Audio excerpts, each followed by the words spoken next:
Hello, and on behalf of the Mindalia Adaptom team, welcome. Today, Suzanne Powell is joining us to tell us about Dare to Be Your Master.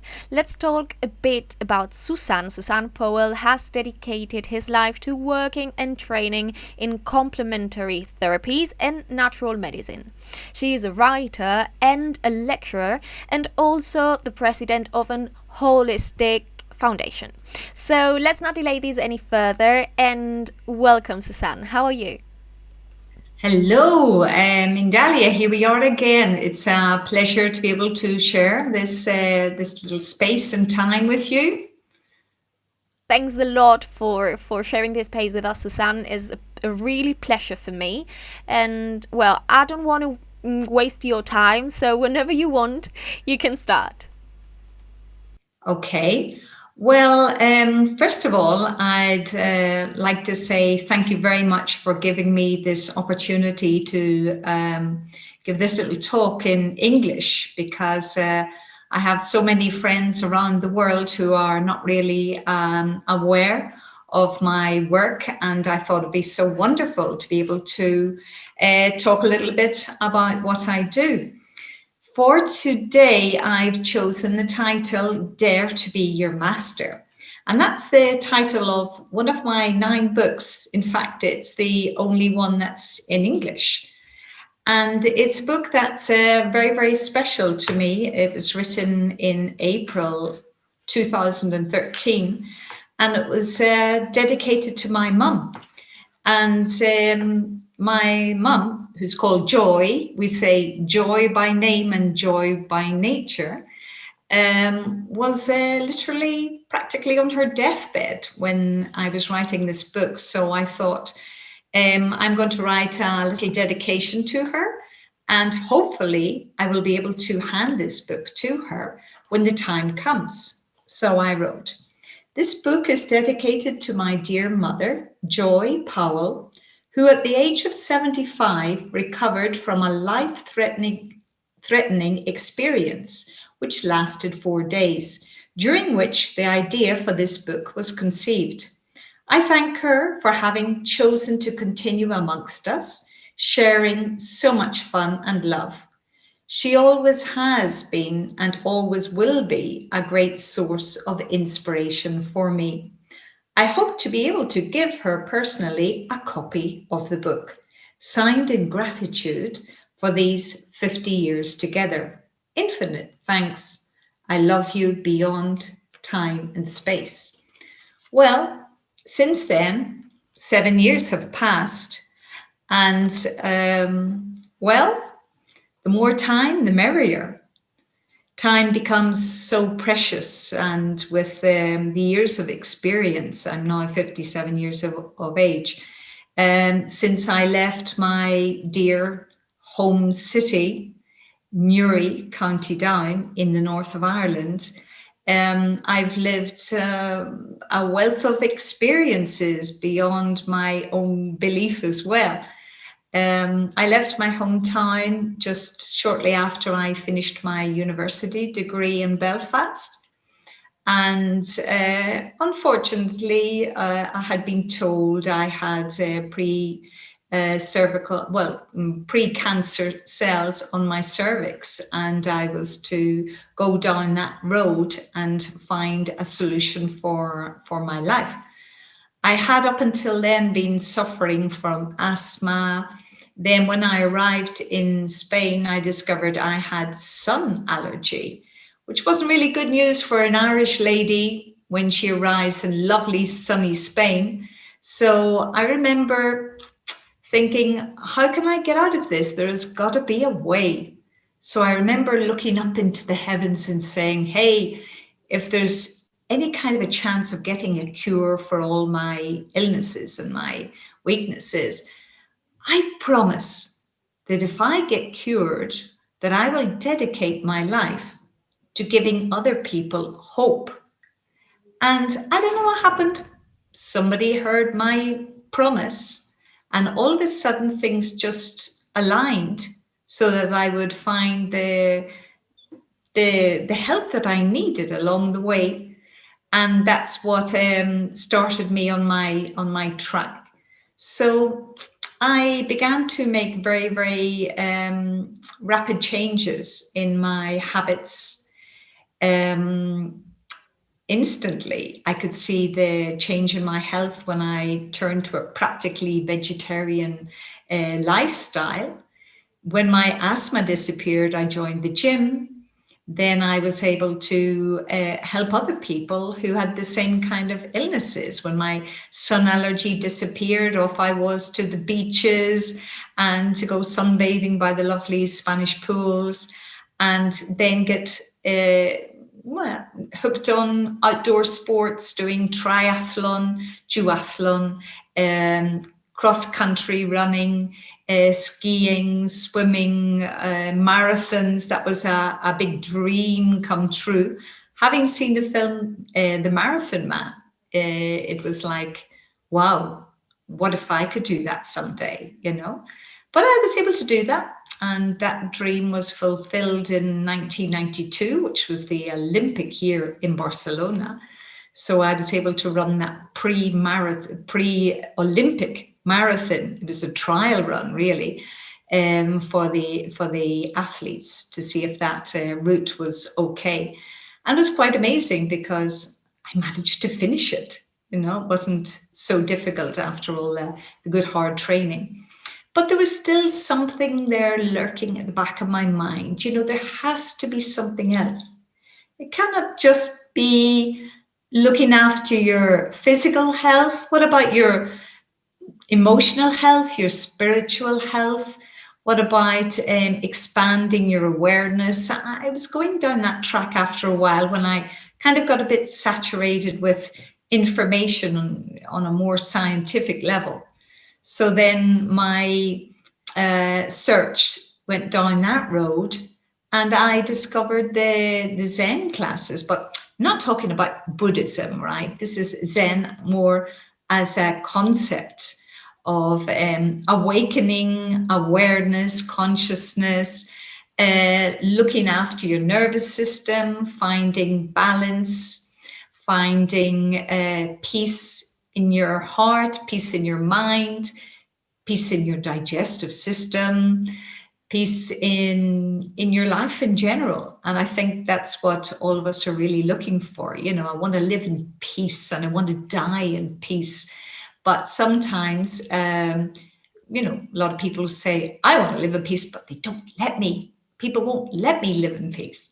So I started my own personal pathway, you know, thinking if I can find a way to live in peace, then I can help others to live in peace. So really, I think that is going down the road of mastery, self mastery.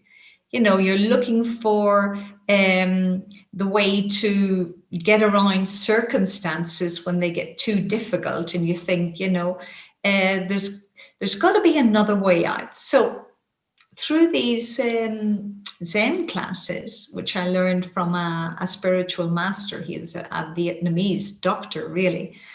I discovered the way to balance the nervous system, to find peace of mind, peace of my heart, peace of my body, and all my ailments, problems started disappearing. You know, the precancerous cells disappeared, the asthma disappeared, my intestinal problems disappeared, my boyfriend disappeared as well. So I thought, well, that's probably good news as well, especially if I wasn't feeling at peace in that particular relationship at that time. So a new version of me blossomed. I felt happy. I felt agile. I felt, you know, I had a new outlook on life. I was smiling more. I was feeling very positive. So I thought, well, I better keep my promise. I said, if I find a cure for me, I promise that I will dedicate my life offering other people that same opportunity, or at least giving them a little glimpse of a life with hope ahead of them, you know. So up until now, I've written 9 books. And in those 9 books, I've spoken mainly of my own experience. And I think that nobody can really refute your theories and your reality if they're all based on your own personal experience.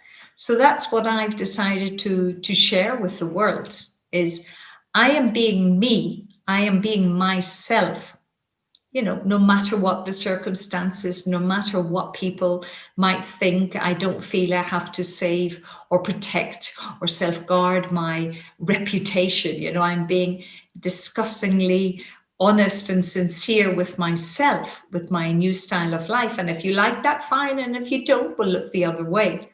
So it's funny that when the time came to write this book, my daughter had gone off on a school trip and she was going to be away for 4 days. And I just thought, oh, wow, being a single mum, 4 days, wow. I think I'll take off to a beach. Maybe I'll go to a close by island. I was living in Barcelona at that time. And I thought, it'd be nice to get away. So why not take off? Oh, no, sorry, just thinking, going back a little bit. No, I'd just recently moved to Madrid.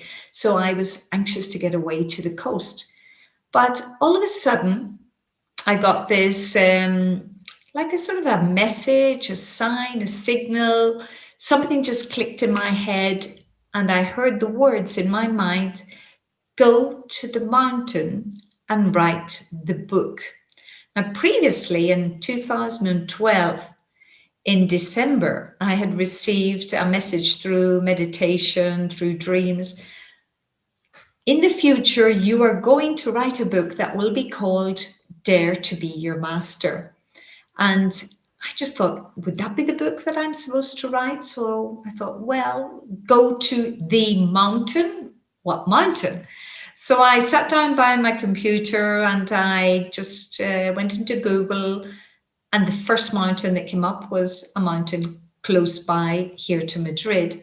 So I got in touch with a friend who's a publisher and I said, have you any plans? Do you fancy going up a mountain with me?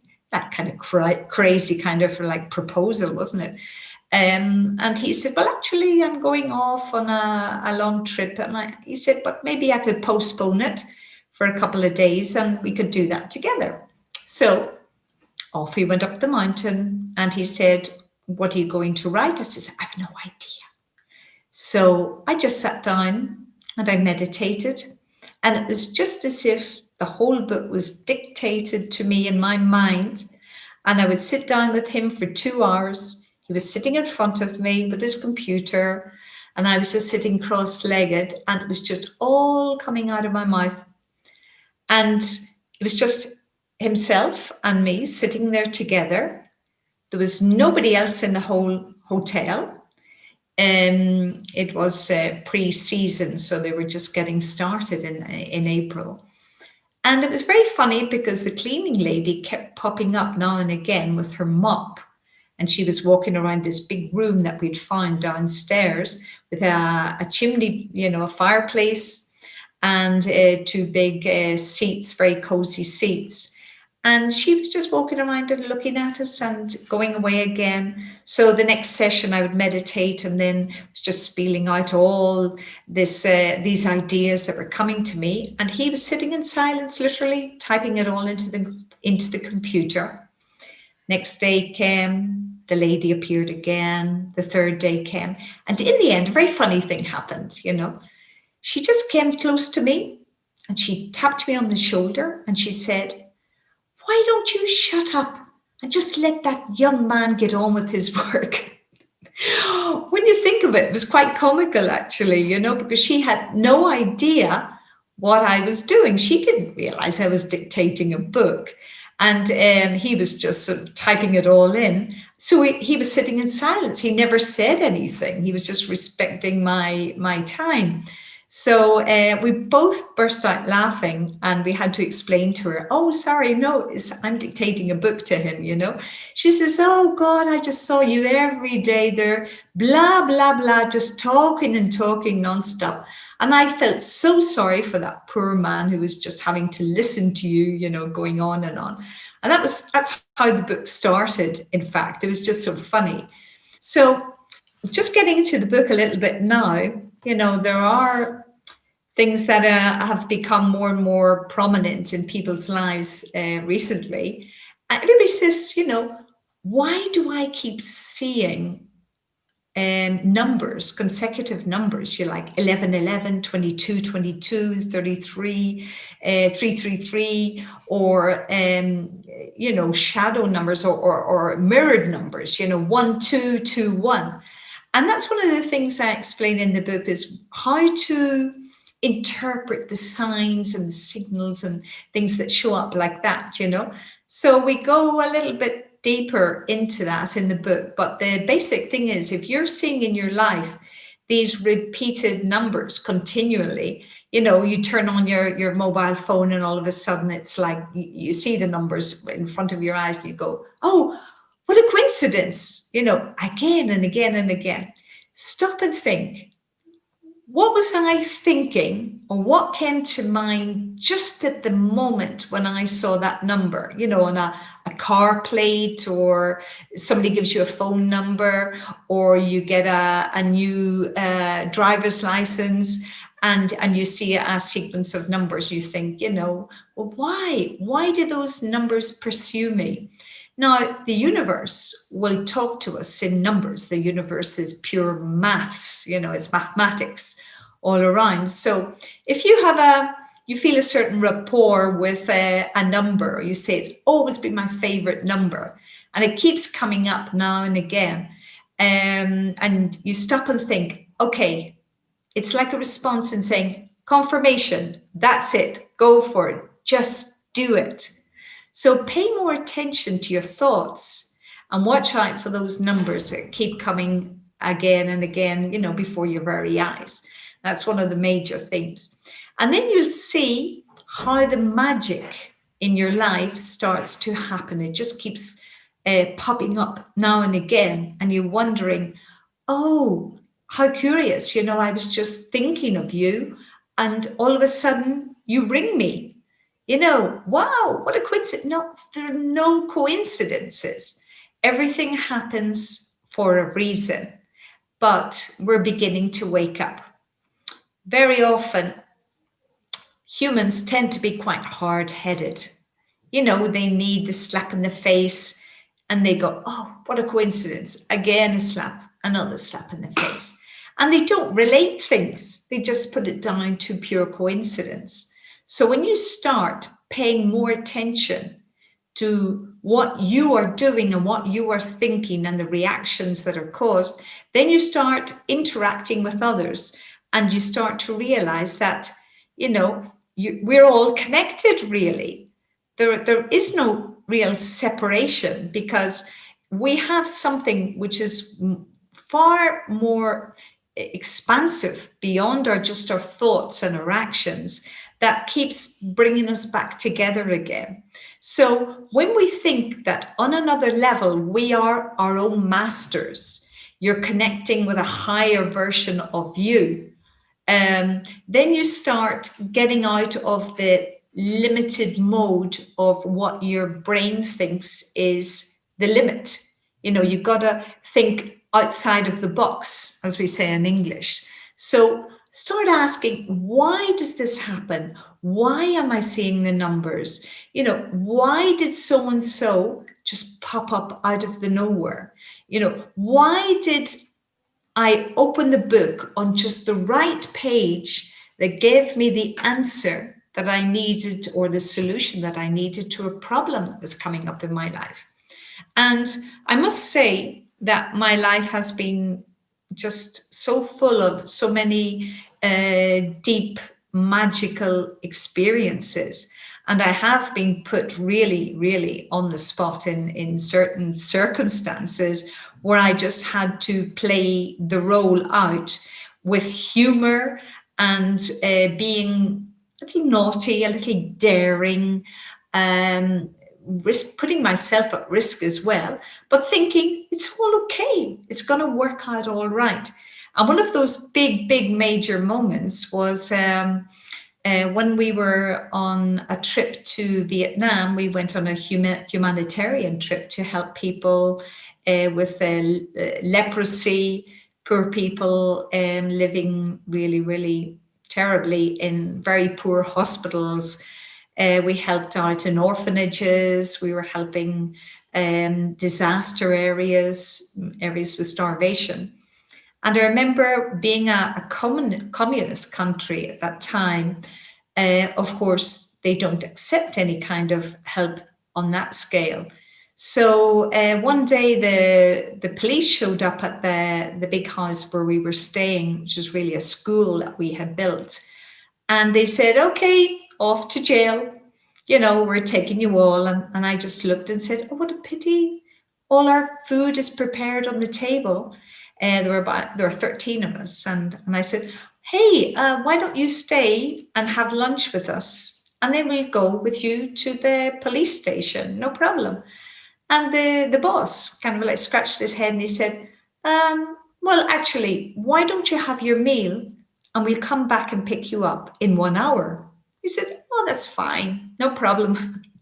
Like, why could that possibly happen? They're coming to pick you up. And then they say, enjoy the meal and we come back for you. It's just crazy, So, well, we obeyed. We went off to the jail with them, but we'd had enough time to prepare the strategy because obviously we couldn't tell the truth. Can't say, sorry, we've come to your communist country because you don't look after your poor people. We'll take care of them for you, not to worry. Can't do that. So I said to all my friends, I said, look, we must have just one version of the story. So I'll take responsibility. I'll speak in English and you guys speak in Catalan or French or whatever, and just let me take on the responsibility. So can you imagine? It was like a Gestapo, a situation where these big lights on me. My friends were thrown into a dark room at the end of the corridor. And I had these guys, these police officials who were interviewing me through a translator who was the receptionist of a nearby hotel, So I just played along and they were saying, what is your name? My name is Suzanne Powell. By the way, what's your name? How old are you? Oh, I'm 35. And how old are you? And all of this through the translator, what town were you in last night? And I was going, oh, yeah, it's pretty crazy. The names here in Vietnam, I'm not too sure. Maybe it was Wing Wong Wing or Wing Wing Wang or Wing Ching Chung or Ching Ching Wang. I was inventing it all, And the translator was trying to translate all of this to the officials. And I was thinking, and they were just going, what's she on about? So he would get up, another one would come. Same story. Another one would come, and then translated, the guy translated everything. And I was just sort of spelling out all the same story over and over again, putting lots of humor into it, laughing, was saying, by the way, I'm thirsty. Can I have a cup of tea, please? Or have you nothing to nibble on? I'm getting hungry. How about a few sweets or something? And the translator was looking at me as if to go, are you not aware of where you are? He was telling me, don't say this, do say this. And I got him on my side.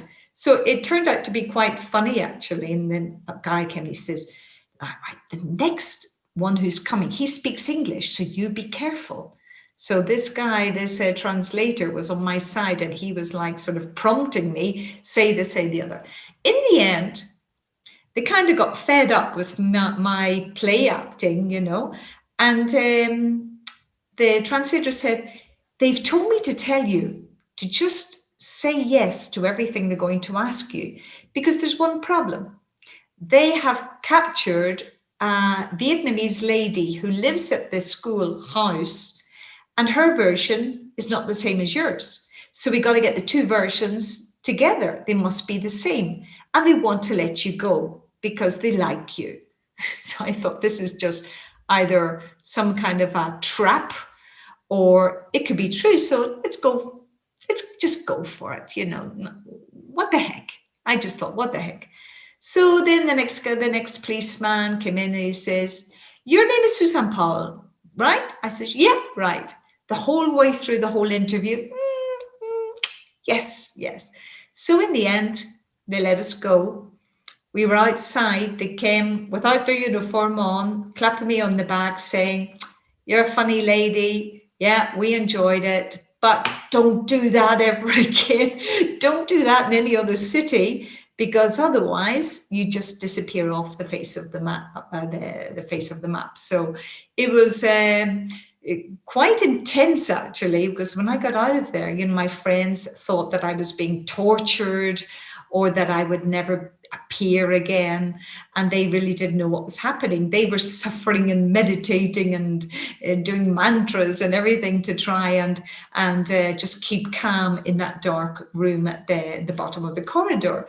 So when we got back, then we'd been informed that in fact we had been followed for that whole week by spies on the street who were exposing our story and our travels on the news every day. And we were totally oblivious to all of this. So that's what got me out of that, just playing the role of the dumb blonde, innocent, ignorant. And it was quite a funny experience. But when we got in contact with the people who were taking care of us over there, they just said to us, "You just don't realize how dangerous that situation really was." And I said, "Well, I just went for it and thought, well, nothing to lose, just go for it. What's the worst thing that could happen? You die, so well, so what?" Just took it lightly like that. So that was one of my experiences of just self-mastery. Thank you very much, Suzanne, for sharing all your knowledge and this funny information with us. Now, if you want, we are incorporating into our conversation some questions from the people watching us. We've got a lot, so let's start with Lillian from Argentina. She says, "Sometimes the illness is too long. What to do, when strength or hope is lost?" That's a good question. Okay. I remember learning from my master when he taught me the Zen classes. He said, the last thing we should ever lose is hope. Meanwhile, while a human being can still breathe, there is still hope.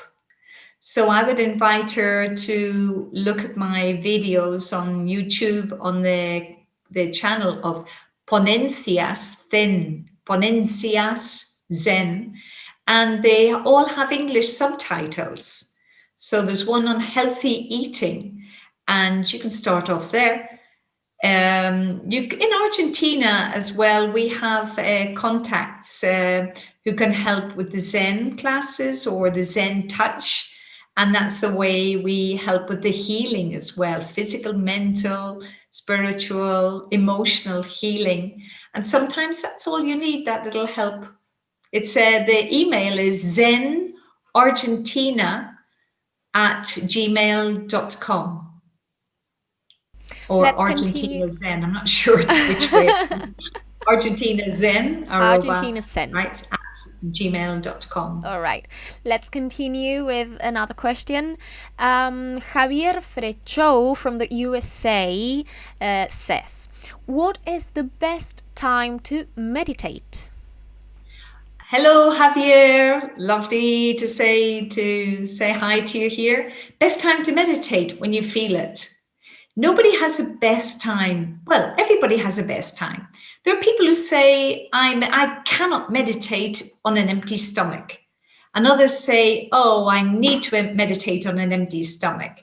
It doesn't matter. Meditation can be 5 minutes. It can be half an hour. It can be before going to bed. It can be when you just wake up in the morning. The thing is just to have a nice, peaceful area, space, time, when you feel like it. Or when you feel, a very good time for me is when I suddenly feel, I'm getting sleepy. I could be watching the TV and I feel I'm getting sleepy and you just think, oh, I'd love a little snooze now. And that's a good time because it's easier to switch off. Suzanne, we've got a controversial question. Carmen Sanchez from Spain asks, have you ever felt undervalued by doctors in your profession? I've absolutely no attachment to the opinions of people that would offer their opinion on my profession, my job. It doesn't really matter. I always have an open mind, and if anybody wants to talk to me or question my work, I'm very, very open to help them, to discuss, to offer my opinion.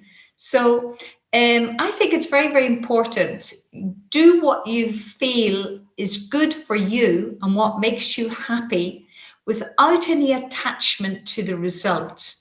Because not everybody is going to like you, not everybody is going to like what you do. So why put that pressure on yourself?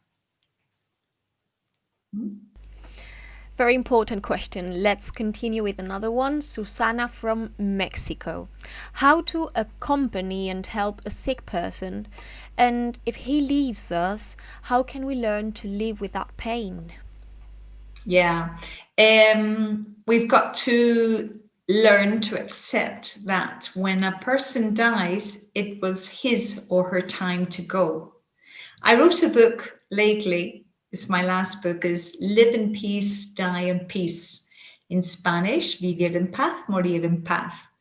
And it's to help people to understand the process of death, to help them to find their way to feeling peace, knowing that they are approaching the last moments or the last days.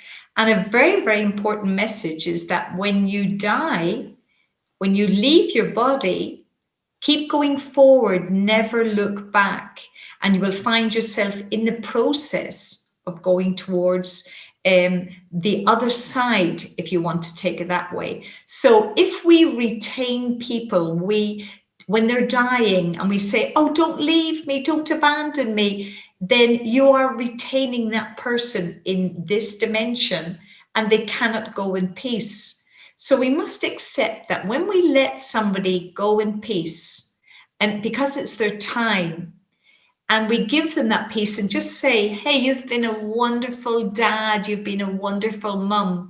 Or if there's something you want to say, I'm sorry about this, or I forgive you for that, that helps them to go in peace, because it's going to happen to us all at some stage. We were born knowing that we were going to die at some stage, but especially when it's somebody so close to you, your mum, your dad, your child, that terrible pain and that suffering is just due to lack of knowledge about what's going to happen after that. And I can fully guarantee you that when a loved one dies, that 100% you are going to meet that person again in this afterworld. And it's 100%, because that is their duty to catch up again.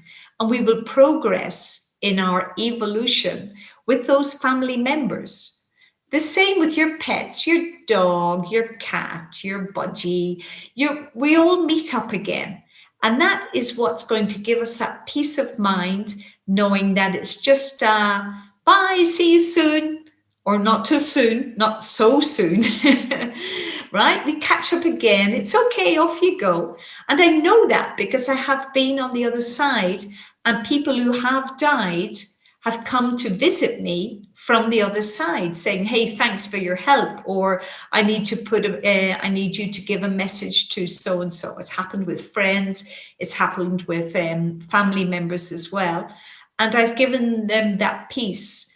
And that's what I will do when my mum dies, finally, when my dad dies, when my family members die, then I'll catch up with them afterwards. And for me, it's going to be a blessing, because I know that they are going to be able to understand better my job, what I do, and that special capacity once they have gone to the other side. Actually, Susanne, I think not long ago you did a conference in Spanish talking about that. Yes, yes. Live in peace, die in peace. Yes. So let's continue then with another question. John from the USA says, my wife has cancer and the chemotherapy is not working. What therapy would you recommend us to try? Okay. Well, in fact, one of the books that I've written is cancer. The rebirth cancer. Actually, in Spanish, it's easier to explain, but the word cancer in Spanish, if we turn the letters around, it's renace, which means rebirth. Okay. And it's turning the tables on cancer, giving it another look. So it's very, very important to understand why someone has cancer. There are various possibilities, but there is not just one sole reason. So we need to get back on track with healthy eating, a holistic style of treatment to help that person. So we need to get rid of all the things that could be causing a negative influence. When we do the Zen touch, we can find the root of the problem. Now, it depends on what city they are, but I do have contacts in the US. We did a course in New Jersey just last year. I can get you in contact with those people who did the course. So if you want to write to me on my email address, subaby22, SUBABY 22, at gmail.com, I can put you in contact with those people in the US. So healthy eating, food combining works brilliantly. Antioxidants. Don't sleep with your mobile phone, with your cell phone on your bedside table, and definitely not having it charging all night on the bedside table. Don't use those digital alarm clocks because they have a transformer that is influencing the nervous system. Try and avoid living nearby cell towers, electricity pylons, avoid toxic products for cleaning, avoid air fresheners, perfume, and all of those kind of things that are just like building up the toxic level in the body. Because we can do a detox program. We can eliminate those things. We can go and find peace. We can meditate. We can sing. We can dance. We can do things that make us feel more positive. But if you believe that you are going to die, your cells, your body cells, interpret that information and you go down that road. So your thinking process must cancel the fact that your fear is telling you you're going to die. So we got to get onto a positive way of thinking. And that's what I explain in the book, Cancer, Rebirth, el cáncer, el renacer. We've got a lot of questions, so I'm trying to run. Marcela Valverde from Argentina. That's a Spanish question. So if you don't mind, I'm reading it first in Spanish and after that I'm translating it. Ser tu propio maestro tiene que ver con aprender a controlarse a uno mismo. So does being your own master have to do with learning to have control over yourself? Okay, it's not so much just a sense of having a control over yourself, learning. It's more about unlearning, undoing a process of conditioning. It's about getting down to your innocent inner child and being more authentic to yourself, self-observation, being careful about what you say, what you think, because we're really like biological computers. And when we get the comprehension and the understanding of what will manifest in our lives is what we are creating or co-creating together. And we can co-create in positive or we can co-create in negative. So we got to be more aware, self-awareness. So you're really unlearning all that conditioning that they've imposed on us. So it's a process of waking up. All right, we have just 2 minutes left, but I'm trying to incorporate one question more. Marcela, as well, Canepa from YouTube says, how can we escape from the oppression we are living now with the present situation? That's a very good question. Yeah, it'd take a long time to answer all of that. Okay.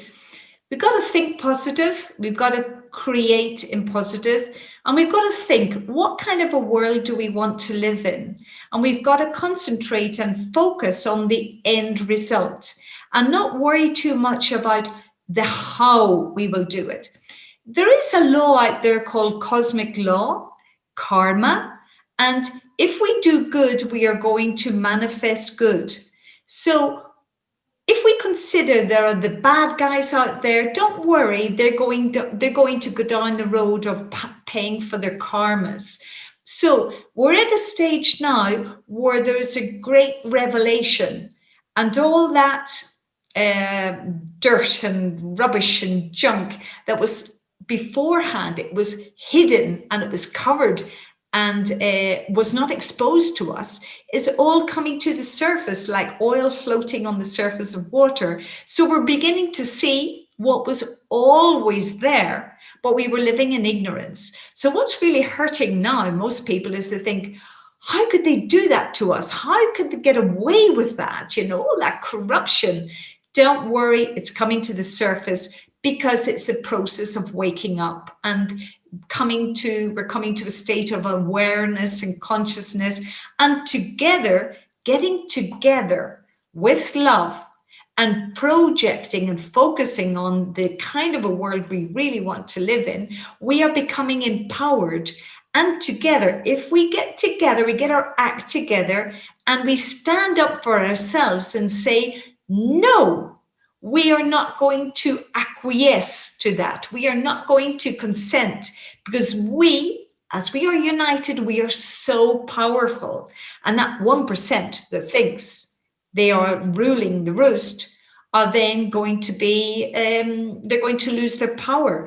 Their false sense of power that they think they have now is really with the people. As we get together and we begin to say non-acquiescence, we're getting our act together and we're going to stand up for ourselves. And that's when everything flips. Suzanne, we've got no more time, but thank you one more time for answering all these questions. Now let me tell you about the people that has been watching us today, because they joined us from Mexico, Argentina, Spain, Uruguay, the USA, Australia, Colombia, the United Kingdom, Peru, and a lot of countries more. So now I'm giving you, of course, a few seconds to say goodbye to all the people who has been watching and listening to us. And do you want to share some final thoughts for today? Okay, first of all, thank you very much for joining me. Thank you as well to my friends and family in the north of Ireland. It's wonderful to be able to share with you in an English conference. And I just would like to say to everybody, stay connected, stay at peace, do things that make you happy, talk your talk, just keep positive focus, and everything's going to be okay. You see that man behind me, Gandhi? He says, you be the change that you want to see in the world. And that change that we want to see in the world is the change that will happen, first of all, within inside us, in our heart, in our mind. So we are really, really so powerful. We get together and everything's going to be okay. So let's stay connected. Everything's okay. As I said at the beginning of this conference, it has been a real pleasure sharing this space with you, Suzanne. Thank you very much, and I hope to see you soon. And to you, dear friends of Mindalia, I just want to tell you that we've got radio in www.mindaliaradio.com with 24 hours of conscious information. Before saying goodbye, we also want to remind you that Mindalia.com is an international non-profit organization, and you can collaborate with us by liking our content, leaving us a positive comment, subscribing to our channel or different platforms, and of course sharing this video with someone else. Finally, if you want, you can donate through a link you will find in our website www.mindalia.com. By doing so, as you know, you help us to keep creating more content like the one you've seen today. And having said all of this and feeling really grateful, we are ready to say goodbye just for now until a next Mindalia live streaming. Bye bye. Thank you very much for sharing this space with us one more time.